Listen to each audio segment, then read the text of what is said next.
Азыркы учурда көп аялдар кыздар кашын боетуп жатат дейт. Кашты теневая растушевка, пудровое напыление жасатса болобу? Египетте дагы эфирге чыгып жүргөндө бул туурасында көп эле айттык.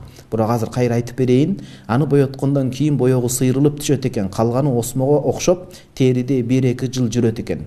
Могу сиз айтып атпайсызбы? Теневая растушевка депчи, бул жанагы кайыр диндер, мусулман эместер же иман алсыз мусулмандар коюп аткан жана денеге чийип коюшат го. Ошондон айырмасы жок эле. Аны денеге чийип жанагындай татуировка, татуаж коюп атса, бул ошонун алгачкы стадиясы. Адам жана аял киши кашынын ичине тердиртип жасатып, ал каштын ичинде да калып калат да. Демек даараттан, гусулдан тыят. Буга өтө зарылчылык болбосо жасатпаш керек. Бул шариятта арам болуп эсептелет, арам макруh болот.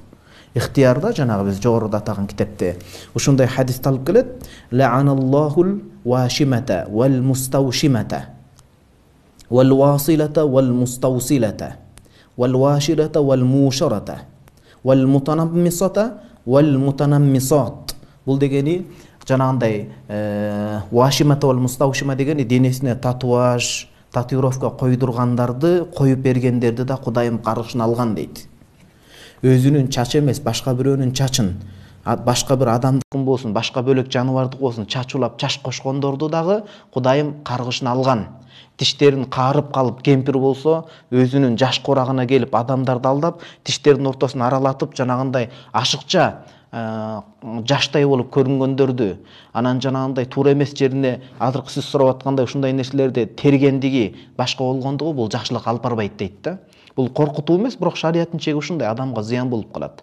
Күнүмдүк эң чоң парыз болгон намаз, намазга даарат шарт, даарат өтпөй калса, намаз өтпөй калды деген коркунуч бар. Зарылчылык деген кайсы?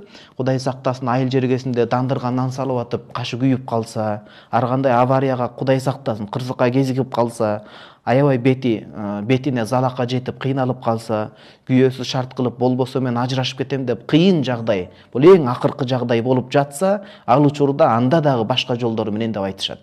Ошон үчүн мындан этият болуш керек, абайлаш керек болот.